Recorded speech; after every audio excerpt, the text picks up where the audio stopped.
صحابہ کرام نے پیغمبر صلی اللہ علیہ وسلم کے غلاموں نے چڑھتے سورج سے تاج مانگا، سمندروں سے خراج مانگا، تو صحابہ کرام رضوان اللہ علیہ مجمعین کو اللہ تعالیٰ نے کمزوری سے اور پستی سے اٹھا کر دنیا کا اتنا طاقتور بادشاہ بنا دیا کہ دنیا کے بڑے بڑے بادشاہ، شاہ روم، شاہ ایران، دنیا کے طاقتور بادشاہوں نے اپنی دولت، اپنی حکومت، اپنا مال، اپنا سب کچھ پیغمبر کے صحابہ کے قدموں میں ڈال دیا۔ دنیا کے بڑے بڑے بادشاہوں نے اپنے سر پیغمبر کے غلاموں کے قدموں میں جھکا دیا۔ اسی لیے کسی نے کہا لگاتا تھا جب تو نعرہ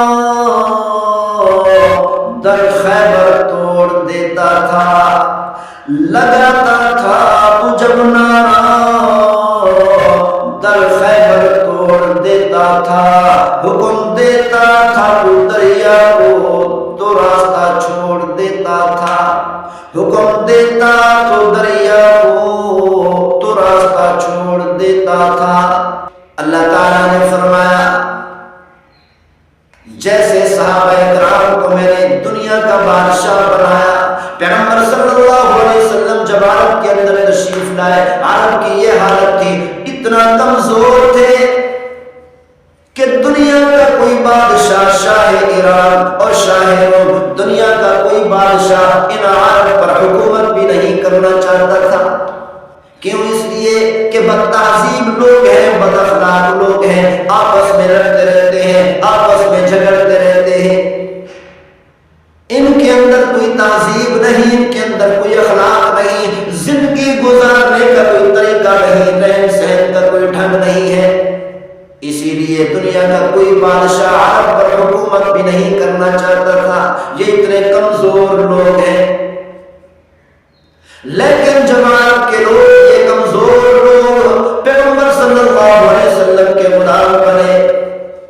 اللہ کی اطاعت میں آ گئے، پیغمبر صلی اللہ علیہ وسلم کی اطاعت میں آ گئے، پیغمبر صلی اللہ علیہ وسلم کے قدموں میں اپنے سروں کو جھکا دیا، اللہ کی عبادت میں اپنے سروں کو جھکا دیا،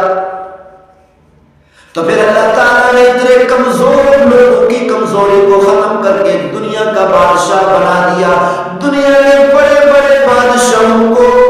دنیا کے بڑی بڑی حکومتوں کو، بڑی بڑی سلطنتوں کو اللہ تعالیٰ نے صحابہ کرام کے قدموں میں ڈال دیا۔ تو اسی لیے کسی نے کہا چڑھتے سورج سے تاج مانگا،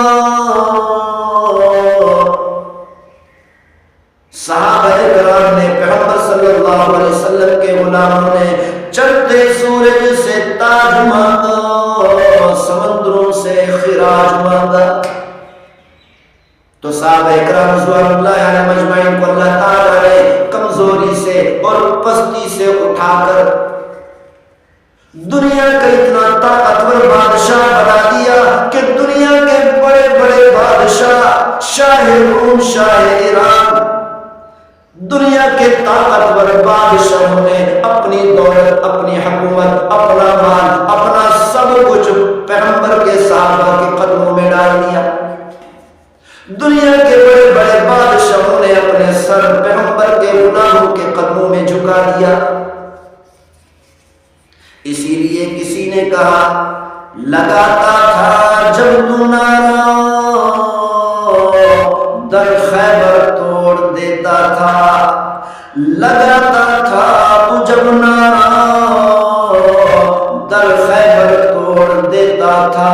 حکم دیتا تھا تو دریا کو تو راستہ چھوڑ دیتا تھا، حکم دیتا تو دریا کو تو راستہ چھوڑ دیتا تھا۔ پیغمبر صلی اللہ علیہ وسلم نے آ کر عرب کا مقدر ہی بدل دیا۔ کسی نے کیا خوب کہا، نبی آتے رہے آخر میں نبیوں کے امام آئے، نبی آتے رہے آخر میں نبیوں کے امام آئے، وہ دنیا میں خدا کا آخری لے کر پیام آئے، جھکانے آئے بندوں کی جمی اللہ کے در پر، جھکانے آئے بندوں کی جبیں اللہ کے در پر، سکھانے آدمی کو آدمی کا احترام آئے۔ وہ آئے جب تو عظمت بڑھ گئی دنیا میں انسان کی، وہ آئے جب تو عظمت بڑھ گئی دنیا میں انسان کی، وہ آئے جب تو انسان کو فرشتوں کے سلام آئے، وہ آئے جب تو انسان کو اللہ کے سلام آئے۔ وہ ہے بے شک بشر لیکن تشہد میں عذابوں میں، وہ ہے بے شک بشر لیکن تشہد میں عذابوں میں، جہاں دیکھو خدا کے بعد ان کا نام آئے۔ خدا شاہد ہے ان کے فیض صحبت کا نتیجہ تھا، خدا شاہد ہے ان کے فیض صحبت کا نتیجہ تھا، شہنشاہ گر پڑے قدموں میں جب ان کے غلام آئے۔ آج کل اعتراض کیا جاتا ہے کہ اللہ تعالیٰ نے صحابہ کرام کو دنیا کے اندر اتنی بڑی طاقت عطا کر دی، لیکن آج کل کا مسلمان ذلت کے اندر ہے، پستی کے اندر ہے، مصیبتوں کے اندر ہے، مظالم کے اندر پسا ہوا ہے۔ آج کل کا مسلمان کیوں بے طاقت ہو کر رہ گیا؟ تو اللہ تعالیٰ نے پہلے ہی دنیا کے اندر قانون بیان کر دیا مسلمانوں کے لیے، ساری انسانیت کے لیے۔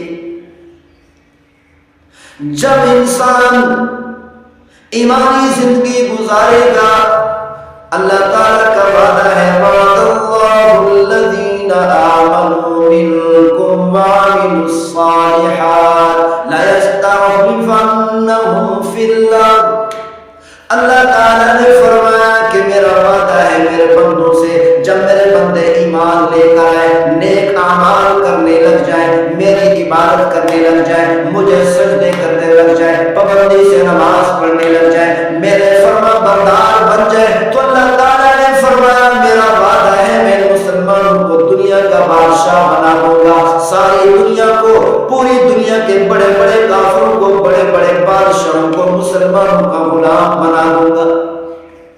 لیکن جب مسلمان نفسانی زندگی گزارے گا تو اللہ تعالیٰ نے فرمایا میں کافروں کو ان کے مقابلے میں لے آؤں گا، کافروں کے ذریعے سے ان کو سزا دلواؤں گا۔ تو اللہ تعالیٰ نے فرمایا تو کافر بادشاہوں کو لے آؤں گا، کافر بادشاہوں کا مسلمانوں کو غلام بنا دوں گا۔ انسان جب مسلمان ایمانی زندگی گزارتا ہے تو دنیا والوں کو مسلمانوں کا اللہ غلام بنا دیتا ہے۔ جب مسلمان نفسانی زندگی میں لگتا ہے تو اللہ تعالیٰ سارے مسلمانوں کو کافروں کا غلام بنا دیتا ہے۔ شہزادہ جب غلطی کرتا ہے تو بادشاہ عام جلاد کو بلا کر، عام آدمی کو بلا کر کوڑے لگواتا ہے، سزا دلواتا ہے۔ کمی آدمی کو بلا کر، عام سے عام آدمی کو، عام سے عام جلاد کو بلا کر، جس کی معاشرے کے اندر کوئی عزت نہیں، عام آدمی کو بلا کر شہزادے کو سزا دلواتا ہے۔ اسی طرح جب مسلمان اللہ کا باغی ہو جاتا ہے، اللہ کے نزدیک مسلمان سارے کے سارے انسانوں کے اندر شہزادے کی طرح ہے۔ جب مسلمان شہزادہ اللہ کی بغاوت کرتا ہے، اللہ کی نافرمانی کرتا ہے، جب یہ مسلمان غلطی کرتا ہے، اس سے غلطی سرزد ہوتی ہے، تو پھر اللہ تعالیٰ کافروں کو بلا کر، ذلیل لوگوں کو بلا کر، کمی لوگوں کو بلا کر، جن کے بارے میں اللہ تعالیٰ نے فرمایا اولئک کالانعام بل ھم اضل، یہ کافر جانوروں سے بھی بدتر ہے، کتے اور خنزیر سے بھی بدتر ہے۔ اتنا کمی لوگوں کو بلا کر، اتنے کمی کافروں کو بلا کر اللہ تعالیٰ مسلمانوں کو سزا دلواتا ہے شہزادے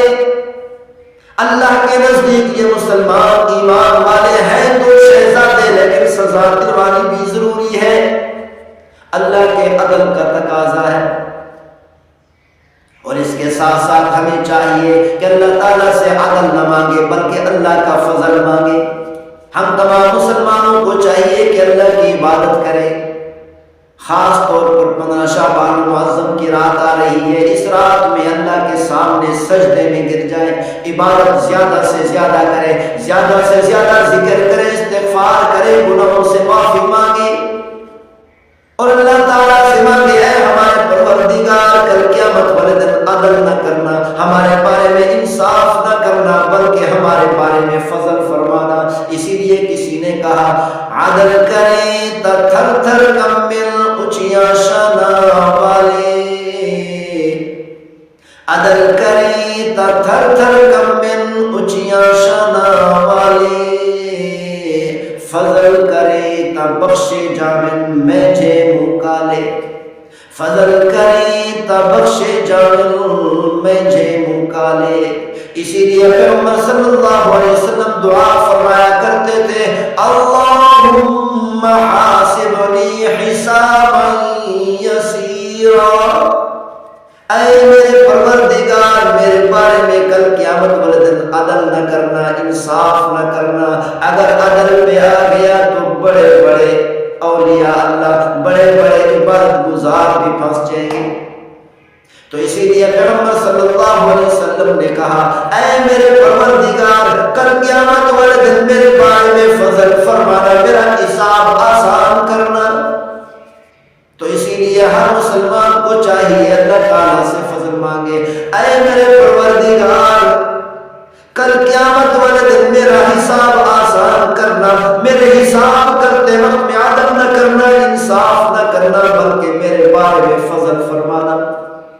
جیسا کہ ہمیں تیرے فضل پر امید ہے، ہمیں اپنی بداعمالیوں پر امید نہیں، ہمیں ہماری نیکیوں پر کوئی امید نہیں، ہمیں ہمارے اعمال پر کوئی امید نہیں، اے میرے پروردگار ہمیں امید ہے تو تیرے فضل پر ہے، تیری وسیع رحمت پر ہے۔ اللہ تعالی ہم سب کو عمل کرنے کی توفیق نصیب فرمائے، وما توفیقی الا باللہ۔